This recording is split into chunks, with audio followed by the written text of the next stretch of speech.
Hey guys, thanks for tuning in to another video on ForgottenWeapons.com. I'm Ian McCollum and I'm here today at RIA taking a look at another Austrian late 1880s manually operated pistol. Now a couple days ago we did a video on a Passler model very similar to this, and this is a Reiger model of 1889, which is essentially a Passler or Passler and Seidl action that has been redesigned with a new feed system, a really cool feed system. It was designed by a guy named Edwin Reiger, about whom we know nothing. So I really got nothing to add there. So let's just go ahead and take a close look at this feed system. All right, we have no markings whatsoever to show you, so we can skip past that part.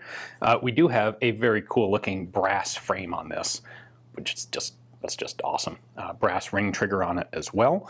The basic features here are going to be the same style of rotating bolt for locking as the Passler. We'll take the side plate off in a moment and I'll show you that. The same style of ring trigger, you can close it and then fire with that trigger, or the way it was kind of intended to be used in rapid fire is you actually kind of shoot it like an open bolt gun. Close it, immediately hit the trigger and it fires.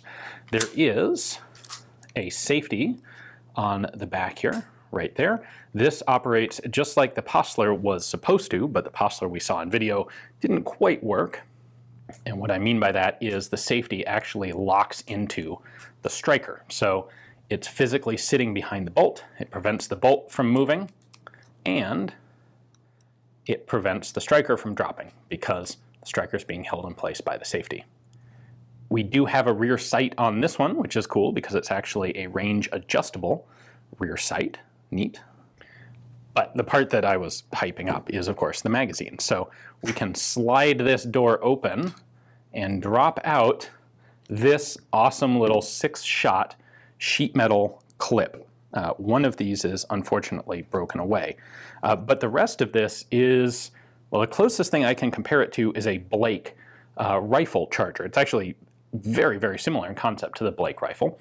And it's sort of, think of it like a detachable revolver cylinder. So you've got cuts back here that are operated by a hand to cycle this as the pistol is fired, just like a revolver cylinder. And then each one of these little sheet metal spaces you clip a cartridge into. So inside here, this is actually sort of, I think, part of a feed lip, basically to help control the cartridge. But when you open the bolt, you have a hand that's going to lift up, and that's going to cycle this. It's going to push on one of these cuts here and rotate it.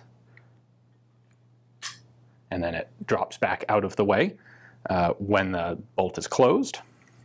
There's a little cut in the front and another cut in the back for the two sort of pegs at the front and back of this. So this drops right in there. You load it up with 6 rounds, drop it in. Once it's empty, you can just drop it out and replace it with a new loaded one. This screw is just a stop so that the door doesn't come all the way off. And we can then actually see that clip rotating as the action cycles. Well, most of the time it's properly rotating. There we go. It's a little old. You've got to cut it a little bit of slack there. So that is how you take one of these ring trigger pistols, and in addition to it having like the fast double action style of trigger, also giving it an easily reloadable detachable magazine. Right, I did also say I would take the side plate off and show you the internals. So this is like the Passler. When you take this screw out, the ring trigger is actually it's under spring tension already in its like at rest state, and that screw is the axis pin that's holding it in position. So when I take this out, the trigger is going to kind of, or the ring is going to kind of bounce out of place. Now if I pull that side plate off, we've got some extra trigger bits on here, and I'm going to leave this in place. You can clearly see that this is exactly the same mechanism as the Passler. So it's got a single peg there for the ring trigger to control a rotating bolt. There's your locking lug, your primary locking lug. The trigger mechanism itself in there is identical to the Passler. So if you want to see exactly how this functions, go take a look at the Passler video. I don't want to risk pulling this one apart and having some spring fly out of place. This is one of those guns that would just, it's so steampunky, it would be awesome to get a reproduction of it. The brass frame, the little detachable Blake-style clip, the ring tray, it's fantastic. Unfortunately, there are only 2 of them known to exist, and this is one of the 2. It was possibly trialed by the French military. That notion is based on the fact that there are some drawings of its cartridge, which is basically the .320 short revolver cartridge, just like the Passler, but redesignated 8mm Reiger.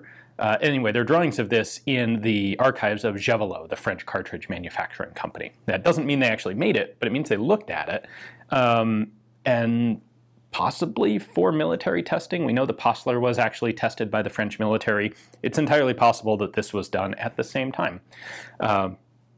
Probably not this exact pistol, but that's kind of all I got on this. There's not a whole lot of other documentation. It's just a really neat manually operated pistol. We've got one more of these coming, and that'll be in a couple more days, and that is the absolute beautiful Cadillac of manually operated Austrian pistols. So stick around for that. Thanks for watching.